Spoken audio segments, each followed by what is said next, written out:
Bonjour à tous, bonjour à toutes et merci de nous retrouver sur 8 Mont Blanc pour une semaine de course d'orientation ensemble avec Mathieu Puech bien sûr. Salut Mathieu. Bonjour à tous. C'est la première fois qu'on va vivre des championnats du monde 100% urbain.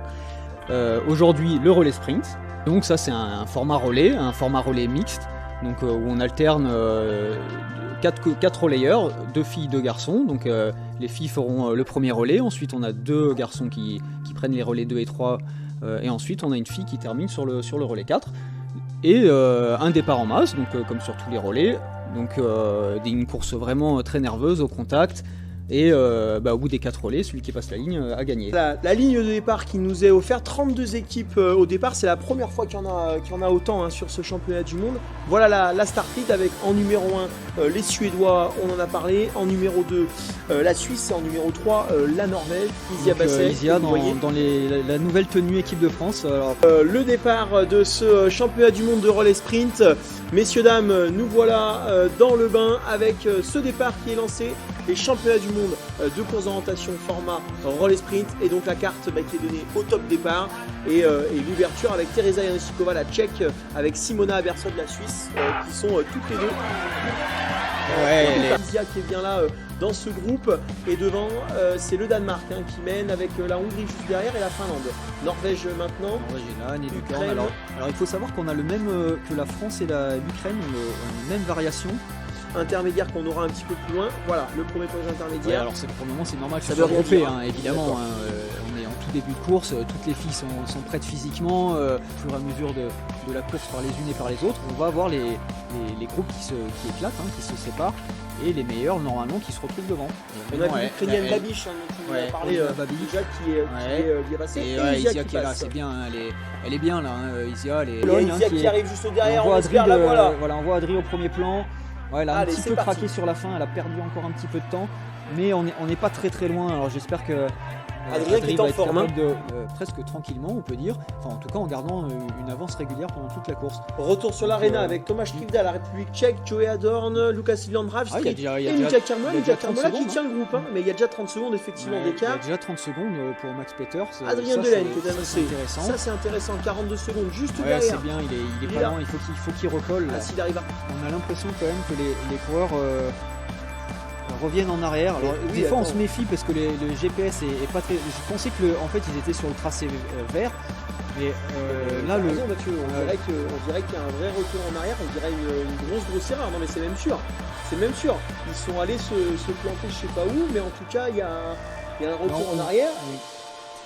Alors c'est quand même étonnant parce que sur la carte il n'y a pas de passage indiqué, donc je vois pas où est-ce qu'ils auraient pu comme ça se retrouver, mais effectivement là ça a l'air quand même relativement clair au GPS. Ce qui est sûr c'est qu'ils sont revenus en arrière. Ce qui est clair, ce qui est sûr c'est qu'on est passé 4ème. Voilà, ça c'est clair.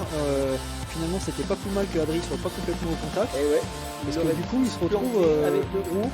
Et en fait de course, ce qui est sûr c'est qu'on est passé 4ème. Quand ils perdent vraiment beaucoup de temps, le jury des fois peut estimer que tant pis, ils sont déjà punis par le fait d'avoir perdu du temps et ils sont pas forcément toujours déclassés. Donc on le rappelle, certainement en tout cas une erreur, ils sont entrés dans une zone. On a Ralf Street là qui se retrouve tout seul. Et oui, 18 secondes derrière la Suède. Et donc on devrait voir apparaître sur les écrans la Lituanie et la France. C'était le... Et le Danemark, tout à fait. Avec Soren Tranodum qui était... Et donc là, et ben voilà, Adrien Delaine, 41 secondes, le voilà en 3ème position. Là on est quand même un peu surpris, mais en tout cas il y a quelque chose. Un peu beaucoup. Parce que c'est Lituanie, France, je vous rappelle, on était à 41 secondes au dernier intermédiaire. Vous avez donc Lucas Passet qui va partir. Algirdis Bartevicius pour les Lituaniens. Alors lui c'est aussi un solide, on le voit. Ils sont assez proches les deux normalement. Lucas. Ils ont l'habitude de batailler ensemble. Le Danemark, toutes les cartes sont rebattues, donc qu'est-ce qui va se passer sur ces 2 derniers relais? Est-ce que les meilleures nations vont être capables de remonter? Alors Lucas Basset qui est un peu devant, je veux juste 16 secondes de retard, l'écart de Chris Jones, c'est-à-dire qu'il a perdu uniquement une seconde. Lucas qui est en train de faire l'effort, Lucas Basset qui est en train de faire l'effort. On avait 44 secondes de retard au passage intermédiaire. Il est en train d'appuyer puisqu'il vient de lâcher légèrement le Danemark et la Lituanie. C'est beau, c'est super ce que fait Lucas. 44 secondes de retard. Et bien, on a gagné une seconde. Donc, c'est-à-dire qu'on est toujours dans le match, évidemment, pour cette 3e place pour le moment. On n'a rien repris en revanche sur les Britanniques, mais on est bien. Maintenant, ce qui est intéressant, Mathieu, pour la 3e place, on va voir le débours qu'on a. Jakob Edsen et normalement Lucas qui était. On avait 6 secondes, 7 secondes de retard. On en a moins, on en a un petit peu moins. Allez, qu'est-ce qu'on a? Allez, Lulu. Ouais. Allez, 8 secondes. Bien, 8 secondes de retard pour Lucas Basset. Il faut rester dans le match. Cécile Calandry qui va donc partir derrière Miri Tran au Doom. Ouais, de faire péter Megan à la pédale, hein, comme on dit. J'utilise un peu le jargon des cyclistes, mais elle a une telle capacité sur le tempo à aller plus vite que les autres. Jakob Edsen qui en termine et qui lance le Danemark en 3e position. Lucas Basset juste derrière. Ah, c'est dur sur la fin, on est là, hein, mais voilà, on a 12 secondes de retard. Hein, voilà, vous l'avez vu. Cécile Calandry qui vient de partir. Super. Et donc, et regarde qui arrive déjà. Tu vois, ils sont pas si loin que ça derrière. Et puis qui on retrouve Norvège, Tchéquie et Suisse. Bon, relais de l'an dernier. Donc, donc voilà, ça vous situe un peu le. Voilà, elle est déjà là. Coup de qualité pour la Lituanie, normalement elle devrait avoir du mal à s'accrocher à Andrine, mais on espère. Allez, au Doom Calandry, 1-13, on a perdu du temps, hein. On avait 51 secondes de retard au spectacle. Oui, mais c'est normal, ça veut pas dire grand chose, de toute façon on reviendra pas devant, c'est sûr. Ça. Et ouais, parce que là elles sont au contact. Allez, il reste 6-7 minutes de course. Elena Ross aussi pour la Suisse est en train de revenir. Miri est en train de lâcher un peu. Hein. Ouais, un petit peu de décrocher. La Lituanie, c'est pas une surprise, c'est normal. Qui serre les dents, mais. Et on n'a pas vu aussi. Là, voilà, Andrine Banyaminsen avec Cécile Calandry juste derrière, Mathieu. C'est bien, c'est top.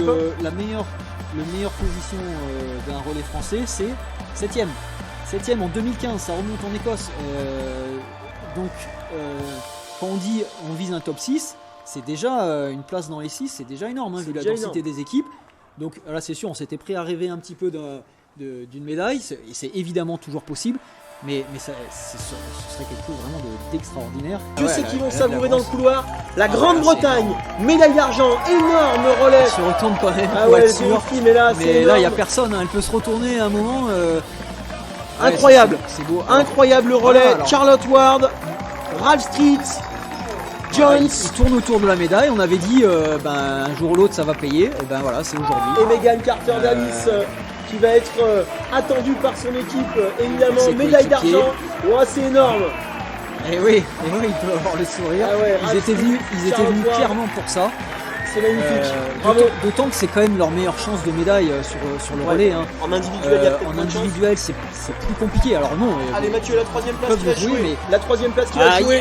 Andrine Banyaminsen, Elena Ross, Miri Tramodoun et Cécile Calandry. C'est dommage. On va être 6ème. On va être 6ème, on va rentrer sur ce petit podium. C'est dommage pour la médaille, c'est énorme. Mais Miri, elle a du gaz, c'est fou ça. Elle est en train de déposer Elena Ross. Andrine Banyaminsen pour la 3ème place, c'est Miri qui va venir amener. Ça se joue. Non, Elena avec la Suisse. Danemark, Suisse pour la 3ème place.